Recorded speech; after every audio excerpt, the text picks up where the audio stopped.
Okay, colleagues, let's continue. So finally, we're going to get to these questions of direct, indirect utilitarianism, and also act and rule utilitarianism. Before we get here, though, I want to follow up on something I've been talking about in the previous section. You see, I think it is very important to see John Stuart Mill as a continuation of the certain kind of, if you want, atheistic, skeptical, immanentist conception of morality. So atheistic, or at least agnostic, skeptical, maybe materialist, if you want. Definitely empiricist, immanentist conception of ethics. And in this sense, I feel that John Stuart Mill falls into a very important category, camp, if you want. So I would compare Mill in this sense with philosophers such as maybe Democritus, but Epicurus definitely. Epicurus, Hobbes, right? Hobbes says that, again, if we think about Hobbes, for Hobbes, the universe is matter in motion. It is chaotic matter in motion. Chaotic matter in motion. And there's no such thing. He says, whatsoever is the object of any man's appetite or desire is that which he calls good, and the object of his hate and aversion evil.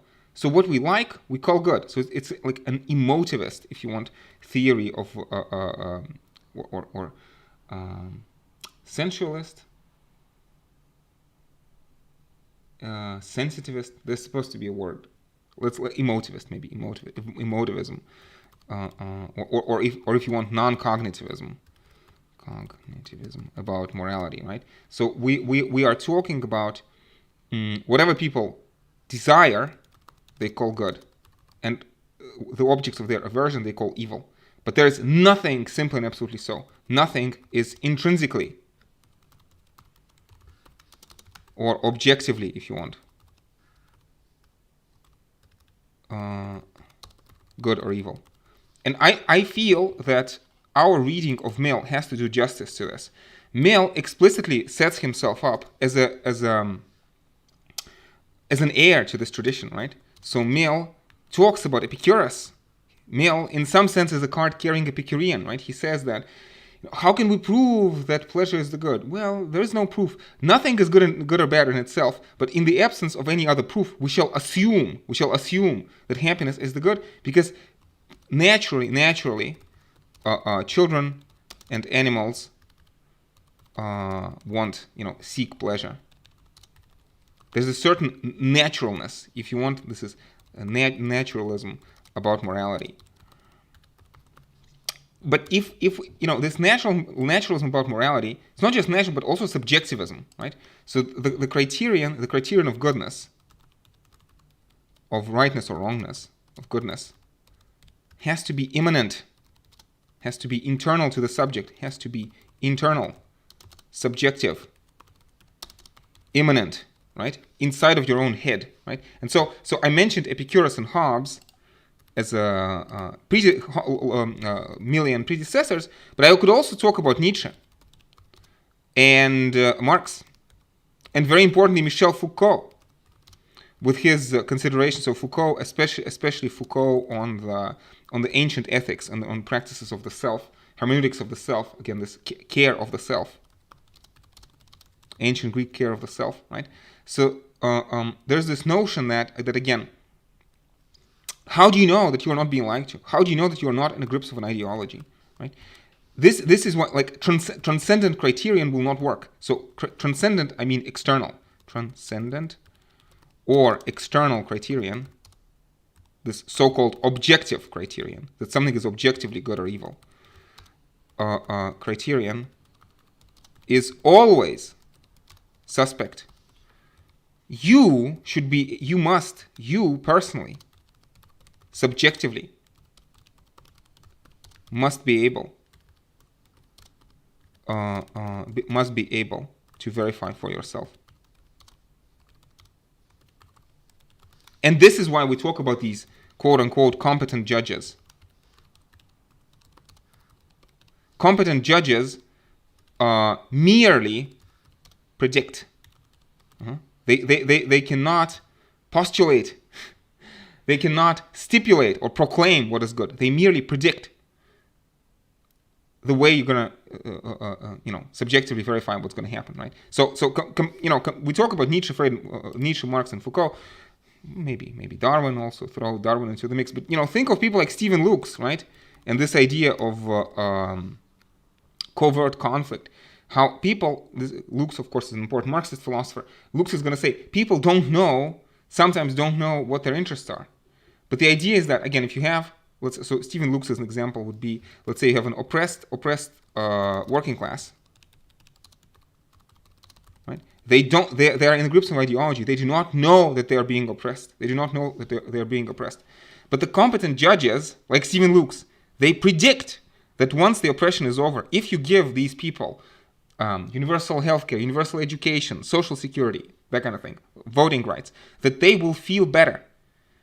It is a prediction. It is a prediction. And this prediction is very importantly based on, so the competent judges predict, and they can only predict because we assume that there's a commonality there's a common human nature.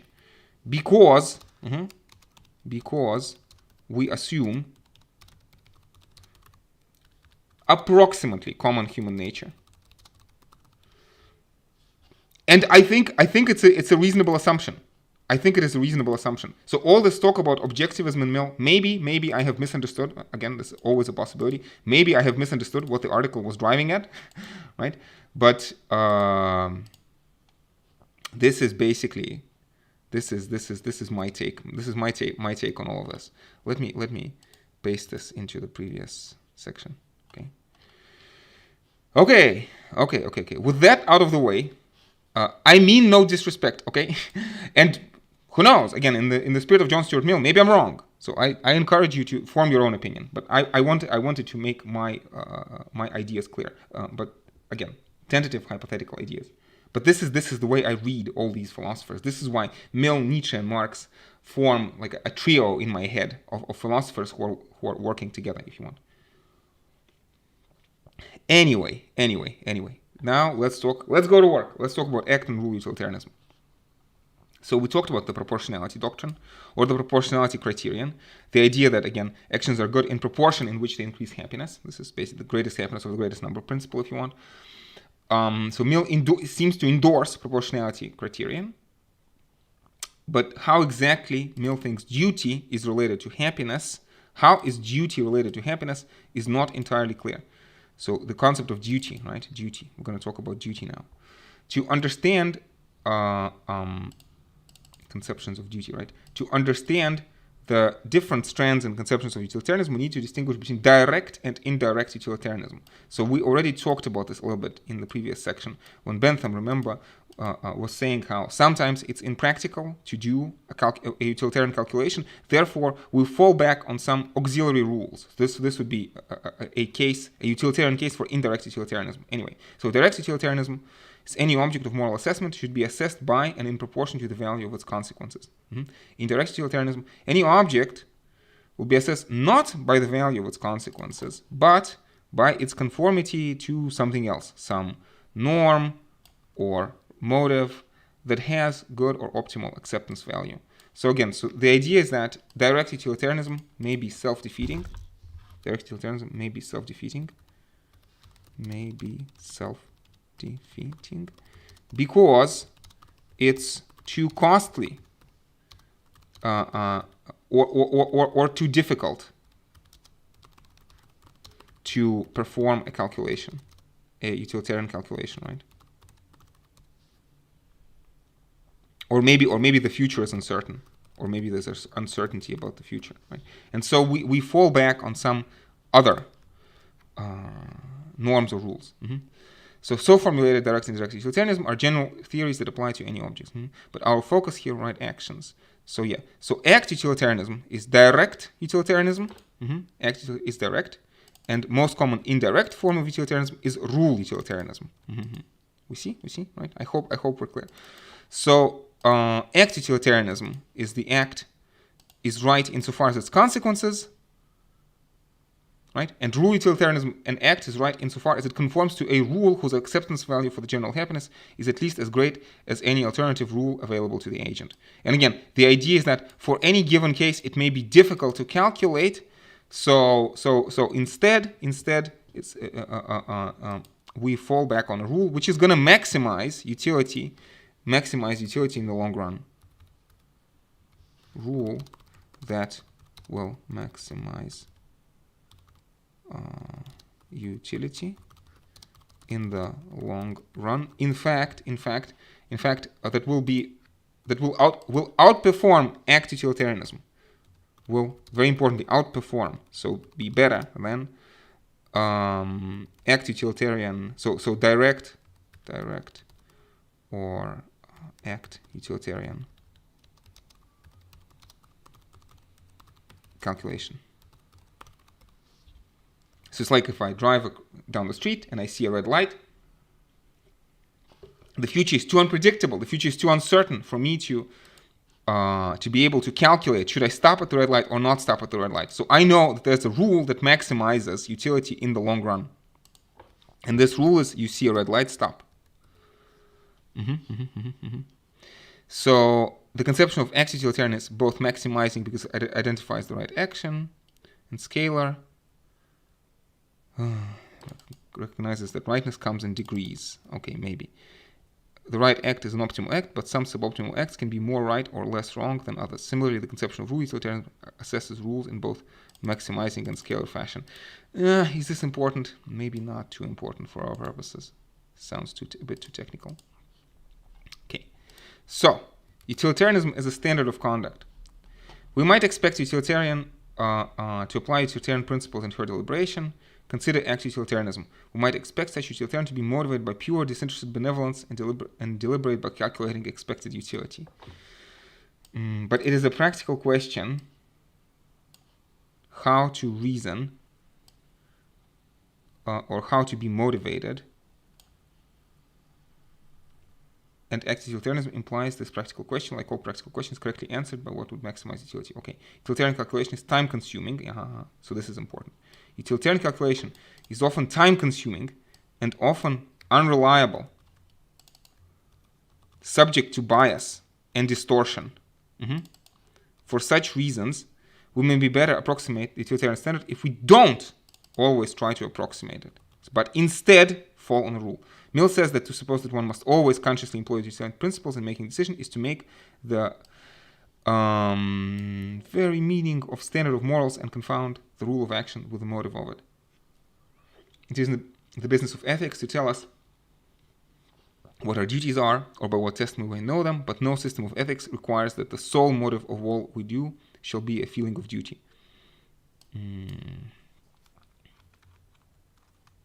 Oops.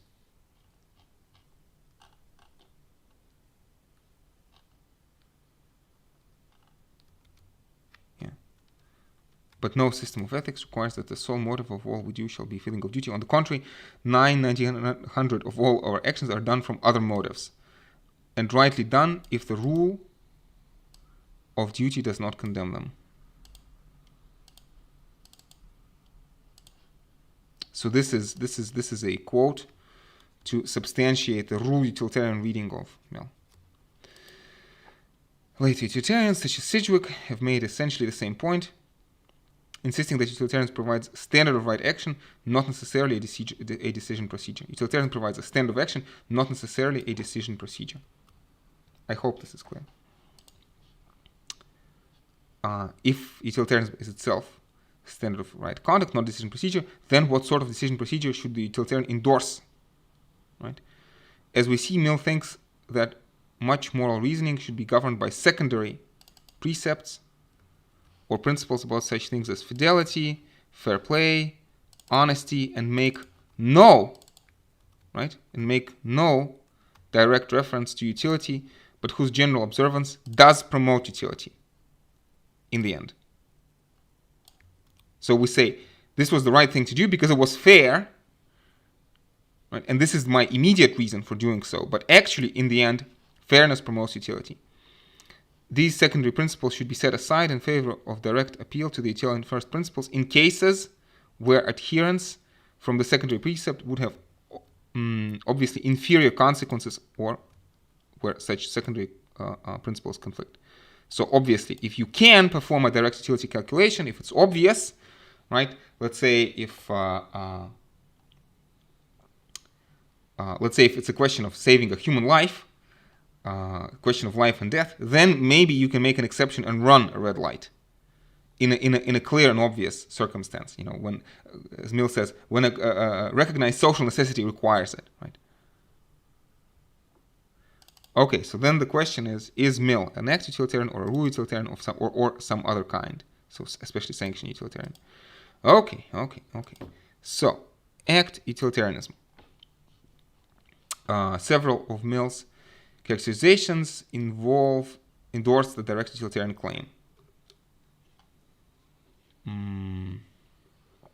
According to the proportionality doctrine, utilitarianism holds that actions are right in proportion to in which they tend, as they tend to promote happiness, wrong as they tend to produce the reverse of happiness.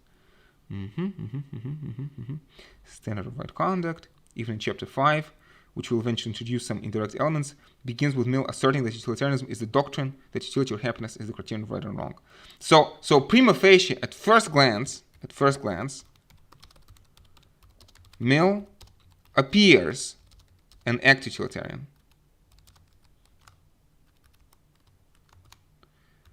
But not everyone agrees, right? But if you look below the surface, not everyone agrees. So Urmson famously defended Mill as a rule utilitarian.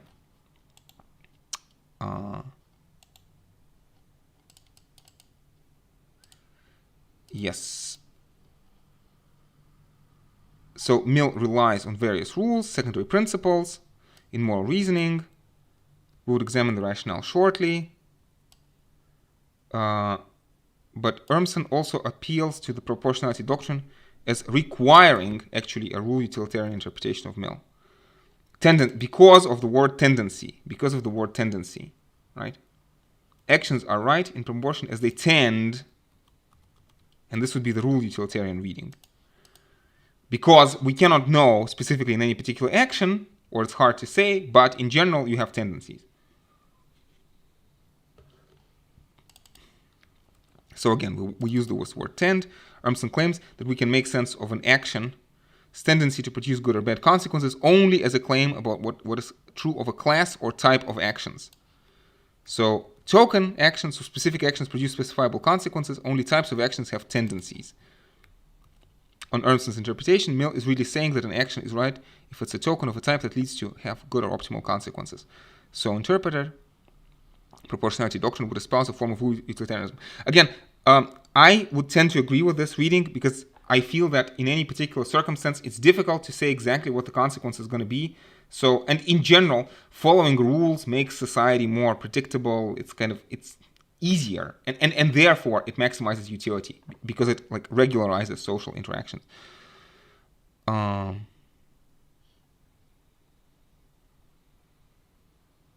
Okay, so we have a quote from Bentham.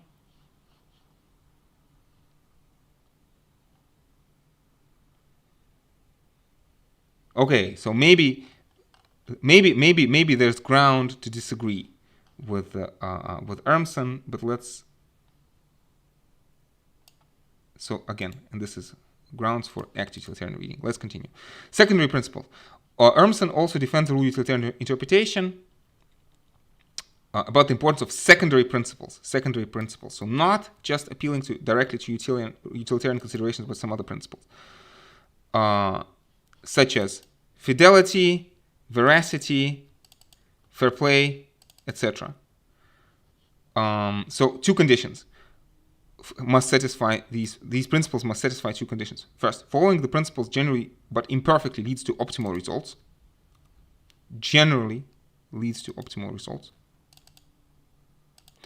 And the suboptimal results cannot be identified reliably.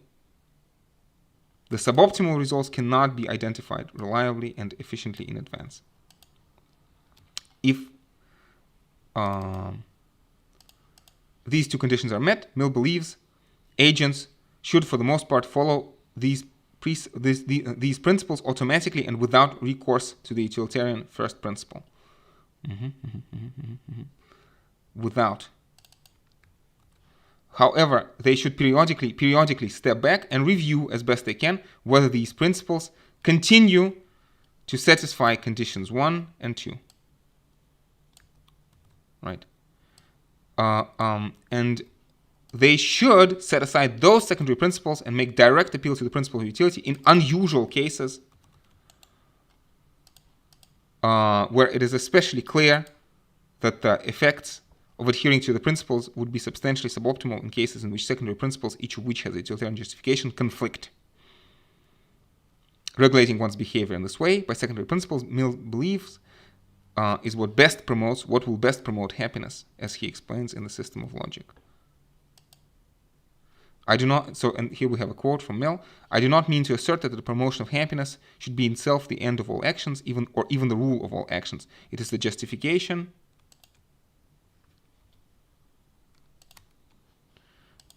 it is to be the justification and ought to be the controller of all ends, but it is not the sole end. There are many virtuous actions and even virtuous modes of action by which happiness in particular instances is sacrificed, more pain being produced than pleasure, but conduct of which can be truly asserted admits of justification only because it can be shown that on the whole, more happiness will exist in the world if feelings are cultivated which will make people in certain cases regardless of happiness. More happiness will exist in the world if such feelings are cultivated that will make people which will make people in certain cases regardless of happiness. Make people. I feel that there's a word missing here. Maybe I can misread, but hopefully the meaning is clear.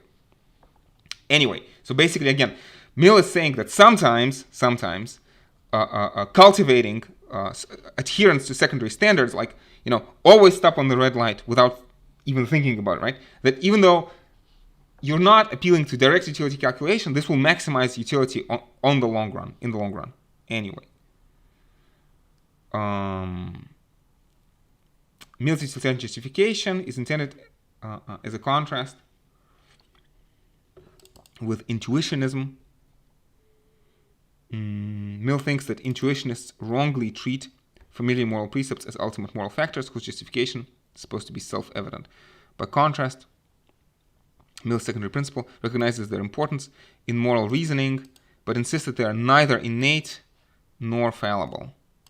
They are precepts that have been adopted and internalized because of their acceptance value, which is long-term utility maximization, and their continued use should be suitably regulated by their ongoing comparative acceptance value. Far from undermining utilitarian first principles, Mill thinks appeal to the importance of such moral principles actually provides support for utilitarianism. Okay. Whether Mill's claims about the importance of secondary principles imply rule utilitarianism depends in part on whether he wants to define right action in terms of the best set of secondary principles, or whether they are just a reliable way of doing what is in fact best. I am not sure. I'm not sure I understand what the difference is, but let's continue. If Mill defines right action in terms of conformity with principles, then he's a rule utilitarian. But if the right action is the best action, and thus secondary principles are just a reliable, though imperfect way of identifying what's best, then Mill is an act utilitarian. Okay, Mill appears to address this issue in two places. Mill appears to suggest that in case of abstinences or taboos, the ground of obligation in particular cases is the beneficial character of the taboo considered as a class. But in a letter to John Venn, Mill claims that moral status of an individual action depends on the utility of its consequence. Considerations about the utility of general class of actions are just considerations. Individual action depends only on its consequences, whereas considerations about the utility of general class of action are just defeasible evidence about what is true in particular cases.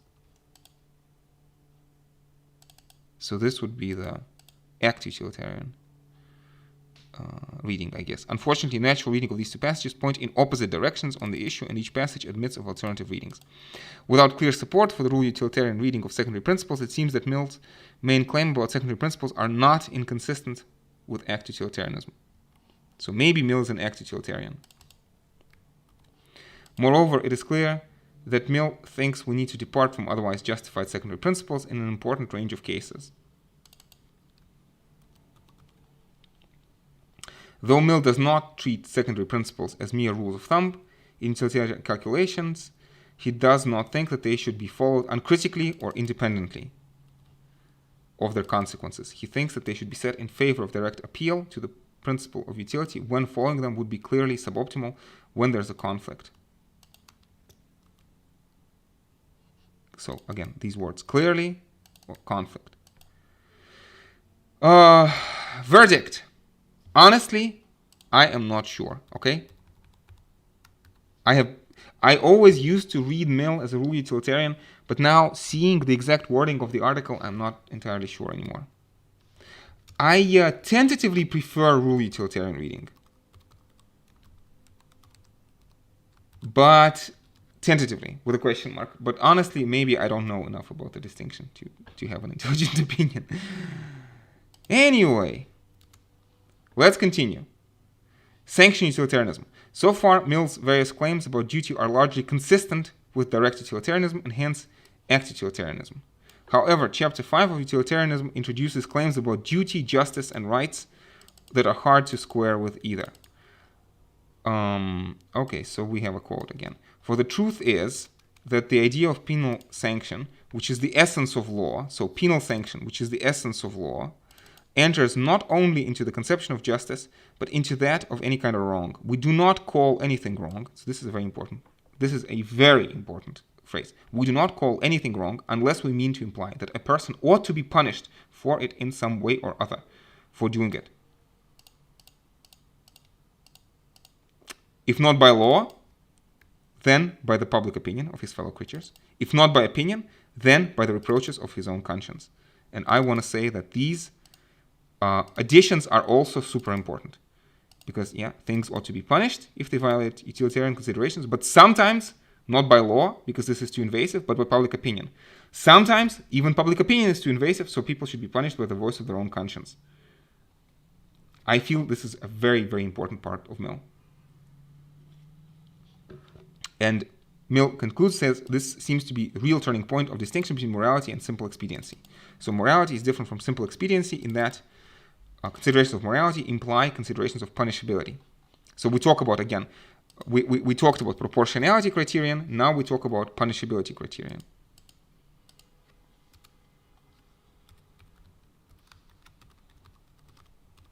So proportionality, now we talk about punishability.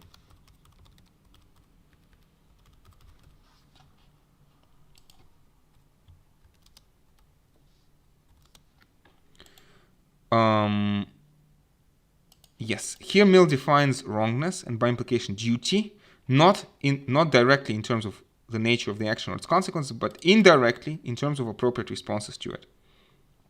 He appears to believe that one is under an obligation or duty to do something only in case, just in case, only in case failure to do is wrong, and then an action is wrong just in case some kind of external or internal sanction, punishment, social censure, or self-reproach, punishment, social censure, or self-reproach ought to be applied to its performance. This test distinguishes duty from expediency. Not all suboptimal or inexpedient acts are always wrong. Only those to which one ought to apply some sort of sanction, at least self-reproach. I feel maybe it could be the other way around, right? If something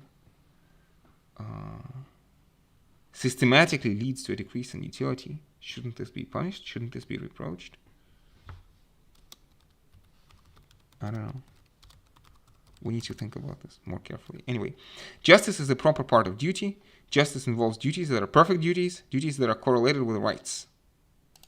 Yes, utilitarian defense of rights.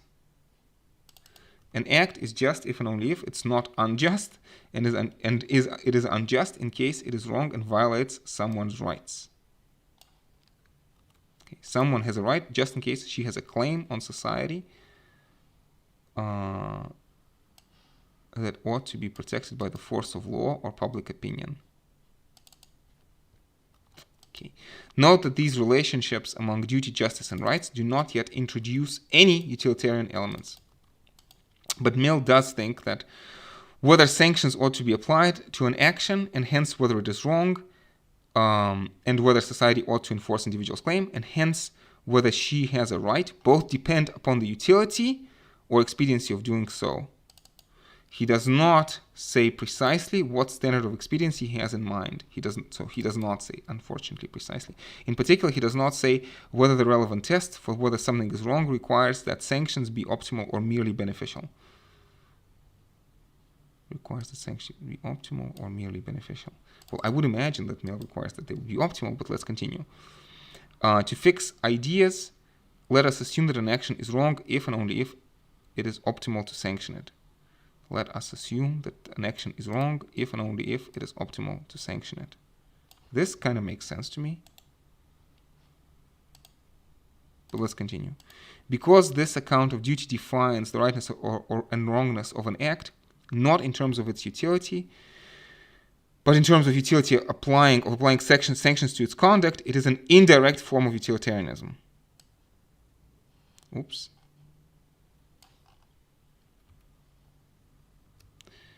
Because justice is a species of duty, it inherits this indirect character. Because it makes the deontic state, so deontic, deon, Greek deon means duty, the deontic status of conduct depend upon the utility of sanction. We might call this conception of duty, justice, and right, sanction utilitarianism. Okay. Because sanction utilitarianism is a species of indirect utilitarianism, it is inconsistent with act utilitarianism. Okay, maybe. Yeah, so this is from chapter 5 of utilitarianism.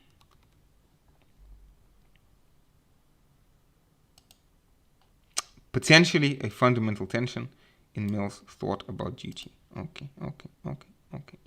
So let's try to untangle this. So act versus sanction utilitarianism. Given Mill's ambivalence about direct and indirect utilitarianism, it is natural to inquire whether one view is more plausible than another. Some of Mill's claims suggest the possible advantage that sanction utilitarianism might have. In articulating sanction utilitarianism, Mill claims that it allows him to distinguish duty and expediency and claim that not all inexpedient acts are wrong. Not all inexpedient acts are wrong. Inexpedient acts are only wrong when it is good or optimal to sanction them. This suggests that sanction utilitarianism may be preferable to act utilitarianism because it has a more plausible account of relation between different deontic categories. Common sense moral thinking recognizes a familiar fourfold deontic distinction. So the four cases of actions, right? So some actions are wrong or forbidden, some actions are permissible, some actions are obligatory, and some actions are supererogatory. The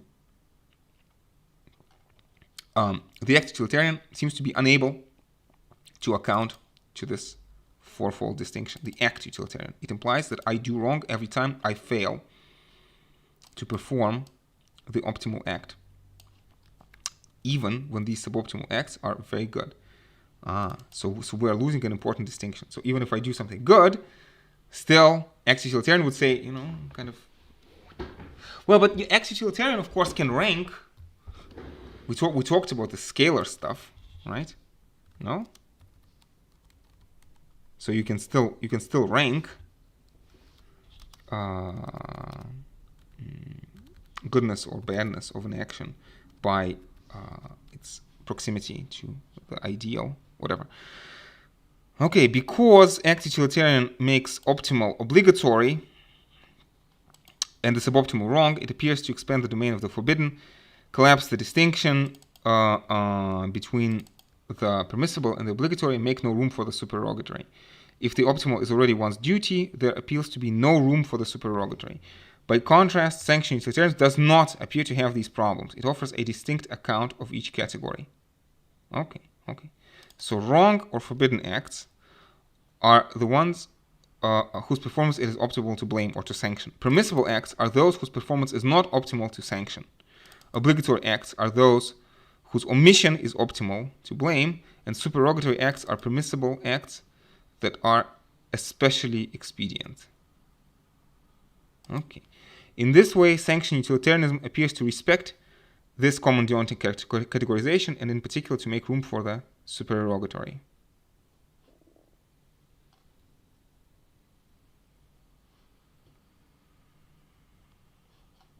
However, the direct utilitarian can and should distinguish between moral assessment of an act and moral assessment of an act of praising or blaming the act.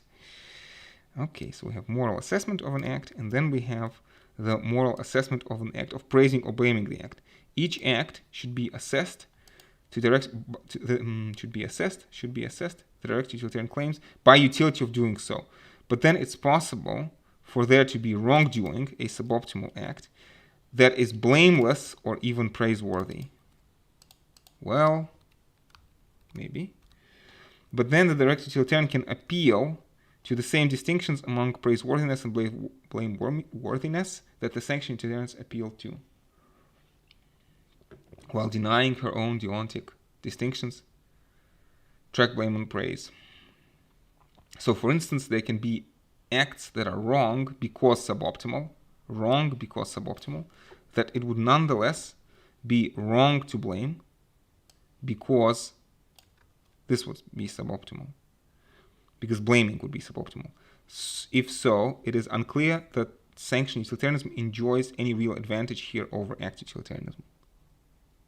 So I suppose this is the conclusion. It is unclear that sanction utilitarianism enjoys any real advantage over act utilitarianism. Honestly, I'd rather discuss Mill's policies, Mill's controversial claims, how the poor should be prohibited from having children, or, how we should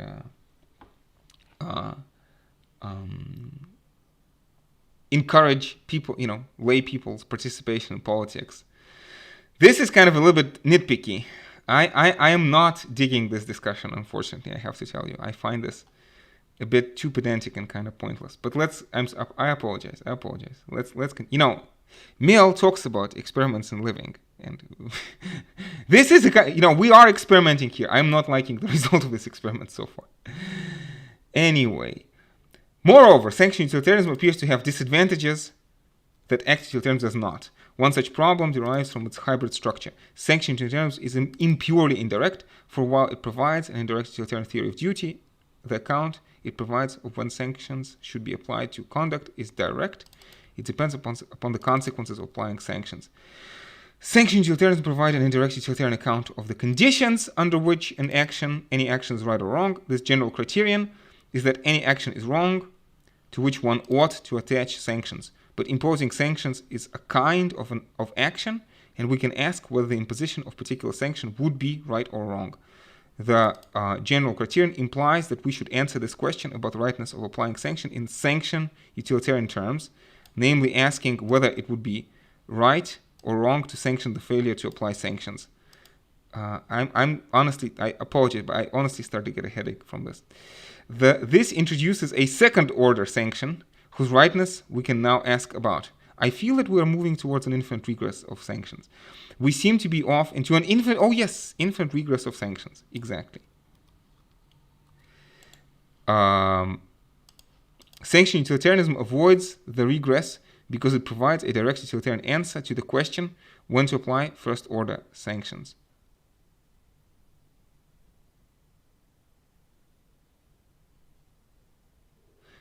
Direct utilitarian answer to a question when to apply first order sanctions. It says that a sanction should be applied if and only if doing so is optimal.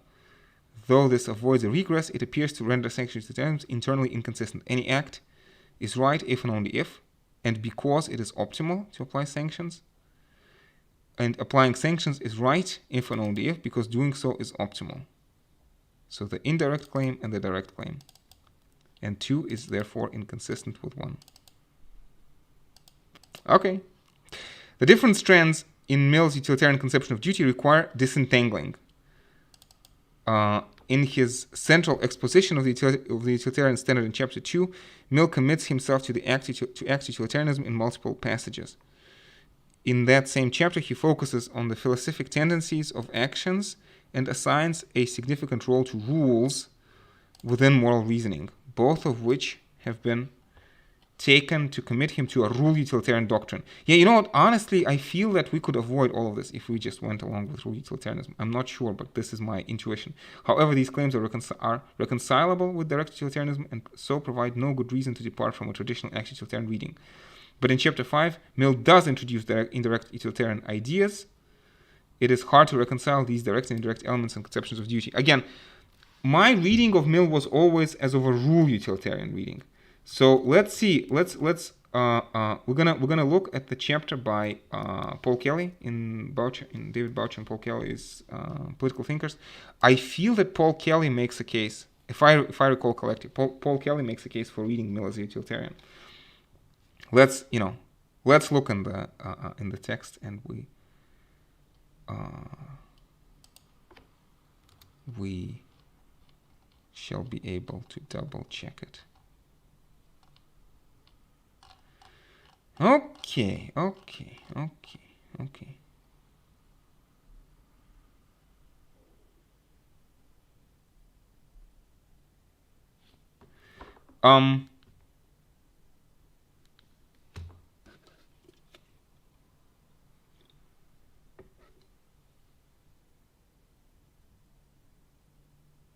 It's a lot to take in.